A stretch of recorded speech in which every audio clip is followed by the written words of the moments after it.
अस्सलाम वालेकुम। मज़ीद वीडियोज़ के लिए चैनल को सब्सक्राइब करें और अपने दोस्तों के साथ शेयर करें। बिस्मिल्लाहिर्रहमानिर्रहीम। अस्सलाम वालेकुम टू ऑल माय व्यूअर्स। उम्मीद करता हूँ आप सब खैरियत से होंगे और अल्लाह से ये दुआ है कि अल्लाह हम सब का हामी नासिर हो। आप मेरे साथ मैथमेटिक्स का ये सेशन ज्वाइन किए हुए हैं। मज़ीद वीडियोस के लिए चैनल को सब्सक्राइब भी कीजिए और अपने दोस्तों तक शेयर भी ज़रूर कीजिए। आज हम क्वेश्चन नंबर 2 करने जा रहे हैं। इसमें उसने हमारे पास दिया है कि इफ अल्फा और बीटा ये दो रूट्स हैं इस इक्वेशन के, तो फिर आप नई इक्वेशन बनाएं, वो इक्वेशन बनाएं जिसके रूट्स ये हो सकते हैं। उसके लिए हमें क्या करना पड़ेगा? सबसे पहले तो इसी इक्वेशन को हम लेके चलते हैं। x की 2 माइनस 3x जमा 6 इक्वल टू है 0। इसके हमें रूट्स लेने होंगे। वो क्या होते हैं जी? सम क्या होता है? अल्फा जमा बीटा, यानी कि इसका जो सम है हमारे पास, हम कहते हैं वो क्या होता है? इनका sum is equal to alpha plus beta, जो कि माइनस बी ओवर ए होता है। अब इसमें ए हमारे पास क्या है? 1, बी क्या है? -3 और सी क्या है हमारे पास? 6। तो माइनस बी जो है वो हमारे पास माइनस नफी 3 बटा ए हमारे पास क्या है? 1। तो ये आ जाएगा इक्वल टू 3, यानी अल्फा प्लस बीटा क्या आ गया हमारे पास? 3। और फिर प्रोडक्ट अगर हम लेते हैं तो वो प्रोडक्ट क्या होता है जी? अल्फा जरब बीटा इक्वल टू होता है सी ओवर ए। सी हमारे पास कितना है? 6 बटा 1 यानी कि 6। अब हमारे पास ये दो रूट्स हैं, वो कहता है अब इनके लिए हमें क्या करना होगा? इनका सम हमारे पास क्या होगा जी? Sum is equal to 2 alpha plus 1 plus 2 beta plus 1, यानी कि इन दोनों रूट्स को जैसे हम अल्फा प्लस बीटा करते हैं, अब एक समझ लें ये अल्फा है, ये इकट्ठा सिर्फ बीटा है। दैट मीन्स ये भी दो रूट्स हैं, इसको भी आपस में हमने जमा कर लिया, तो ये बन जाएगा हमारे पास 2 अल्फा जमा 2 बीटा जमा 1 जमा 1 क्या हो जाएगा? 2।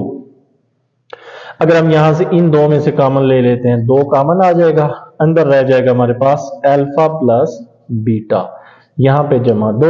अल्फा प्लस बीटा की कीमत हमारे पास क्या निकली थी? 3। तो ये आ जाएगा 2 ज़रब 3 जमा 2 इक्वल टू 2 3 बार 6, 6 जमा 2 कितना आ गया? 8। इसी तरह प्रोडक्ट के लिए पी जो हम निकाल रहे हैं वो उनको हम ज़रब देंगे।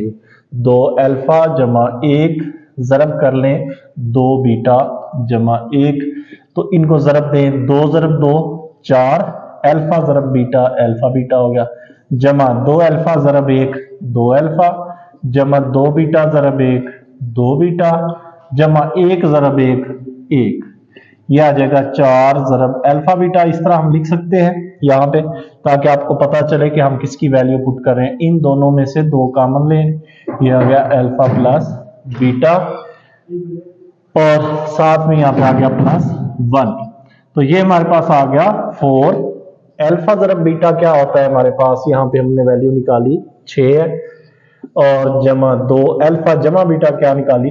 3 जमा 1, 4 6 बार 24 जमा 2 3 बार 6 जमा 1, 24 जमा 6 30, 30 जमा 1 31। और जो हमारे पास इक्वेशन बनेगी x की 2 n नफी एस एक्स जमा p इक्वल टू 0 होता है। अब हमारे पास ये p की वैल्यू 31 और s की वैल्यू हमारे पास क्या है? 8। तो ये आ जाएगा x की 2 नफी 8x जमा p की जगह पे हमारे पास क्या आ गया? 31 इक्वल टू 0। ये हमारे पास वो न्यू इक्वेशन है जिसके ये रूट्स हैं दोनों जी। इसी का अगर हम पार्ट 2 देखते हैं तो उस पार्ट 2 में हमारे पास क्या होता है कि हमें अल्फा स्क्वायर और बीटा स्क्वायर ये दो रूट्स हैं, कौन सी इक्वेशन के ये रूट्स हैं, ये हमने फाइंड करना होता है। अब ये चीज तो आपको समझ आ गई होगी, क्योंकि इक्वेशन सेम है तो उसके लिए अल्फा प्लस बीटा सेम उसी तरह माइनस बी ओवर ए, और ए अल्फा जरब बीटा प्रोडक्ट जो है वो सी ओवर ए। अब हमारे पास ये चीज है तो इनका सम हम ले लेंगे। इनका सम जो है वो हमारे पास यानी इक्वल टू एस, वो क्या होगा? अल्फा स्क्वायर प्लस बीटा का स्क्वायर। अब आपको नजर आ रहा है ये फार्मूला हमारे पास आप कर चुके हैं लास्ट लेक्चर्स में। अल्फा प्लस बीटा इसका कंप्लीट का स्क्वायर माइनस 2 अल्फा बीटा, तो ये हमारे पास आ जाएगा अल्फा प्लस बीटा क्या है जी? हमारे पास 3 3 का स्क्वायर हो जाएगा -2 अल्फा बीटा, -2 अल्फा ज़रब बीटा क्या है हमारे पास 6, तो ये आ जाएगा 9 नफी 12 जो कि इक्वल टू आ जाएगा -3 के। इसी तरह अगर हम इनको मल्टीप्लाई करते हैं p की वैल्यू लेने के लिए, वो आ जाएगा अल्फा स्क्वायर ज़रब बीटा का स्क्वायर, तो इसको हम इकट्ठा स्क्वायर लेते हैं तो वो आ जाता है अल्फा इंटू बीटा का स्क्वायर।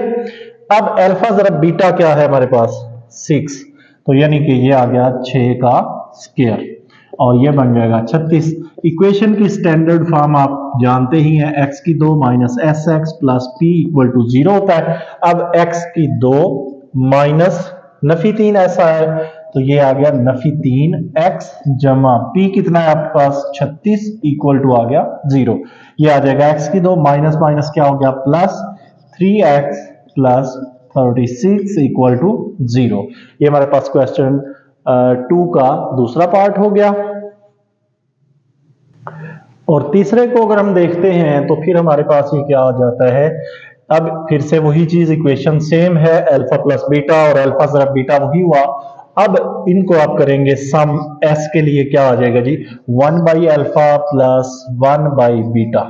तो आप क्या करते हैं एलसीएम ले लेते हैं, एलसीएम क्या आएगा अल्फा ज़रब बीटा, अल्फा के साथ अल्फा कटा बीटा बचा, यानी कि ऊपर आ जाएगा बीटा प्लस अल्फा, यानी अल्फा प्लस बीटा हो या बीटा प्लस अल्फा हो तो सेम ही होता है। तो अल्फा प्लस बीटा की कीमत हमारे पास आपके पास 6 है जी, बल्कि 3, ये सॉरी 3, यानी यहां पे आ गया 3 बटे में 6 आ गया अल्फा ज़रब बीटा, तो ये आंसर आ जाएगा 1/2।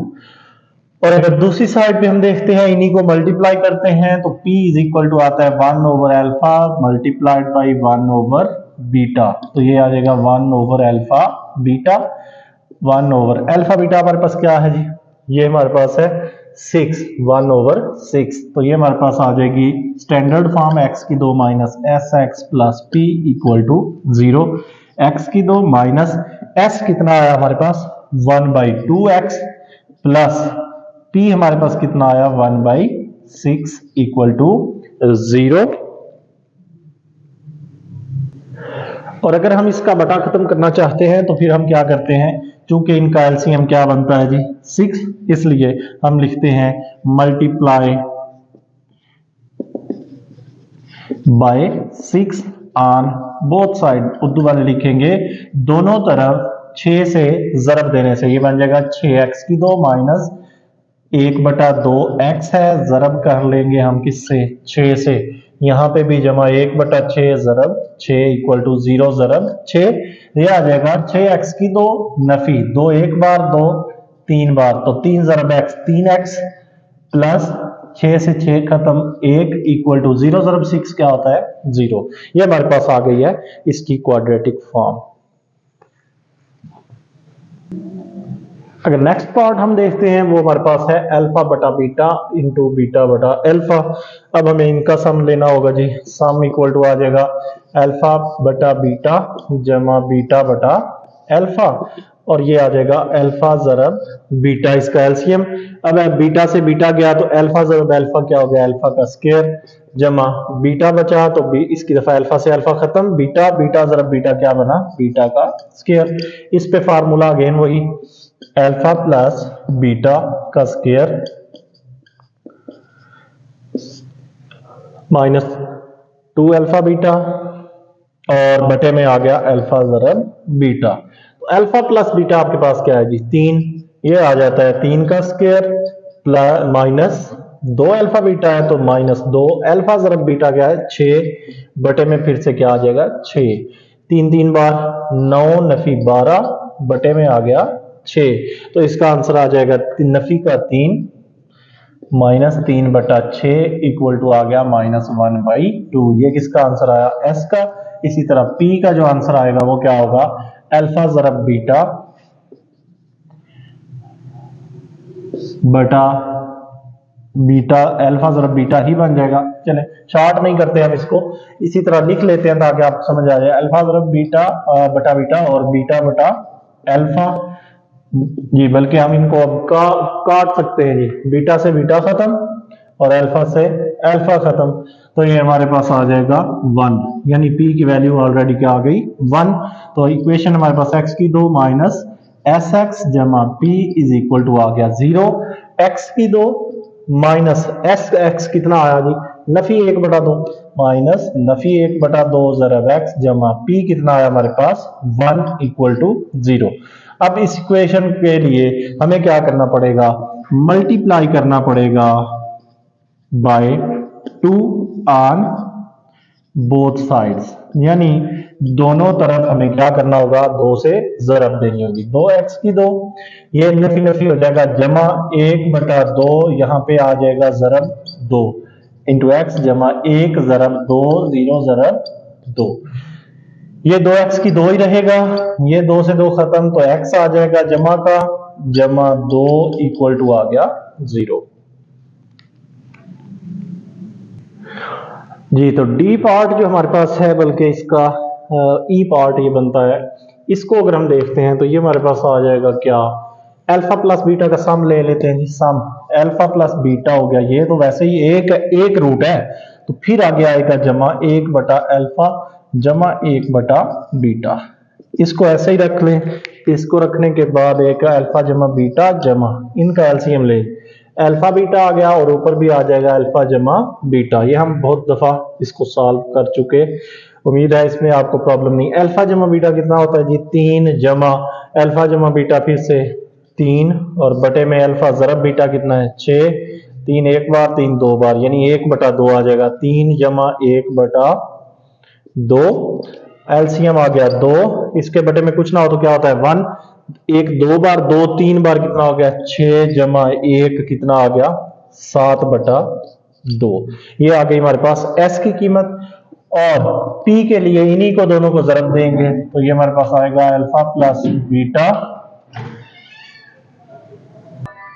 और साथ में आ जाएगा जरब 1/अल्फा प्लस 1/बीटा, एक एक को जरब दे ले, अल्फा जरब 1/अल्फा, ये आ गया अल्फा बटा अल्फा जमा इसी को पकड़े अल्फा जरब अल्फा बटा बीटा हो गया, बीटा को इससे जरब दें तो बीटा बटा अल्फा हो गया जमा बीटा जरब 1 बीटा बटा बीटा, ये आ जाएंगे कट के हमारे पास 1 और ये भी क्या आ गया 1 जमा 1 कर लें, यहाँ पे इनको इकट्ठा कर लें, इनको इकट्ठा अल्फा बटा बीटा जमा बीटा बटा अल्फा, ये आ जाएगा 2 जमा इनका एलसीएम अल्फा जरब बीटा और ऊपर आ जाएगा हमारे पास ये बीटा से बीटा गया अल्फा, अल्फा का स्क्वायर हो गया और इस दफा अल्फा से अल्फा खत्म, बी जरब बी यानी कि बीटा स्क्वायर आ गया जी।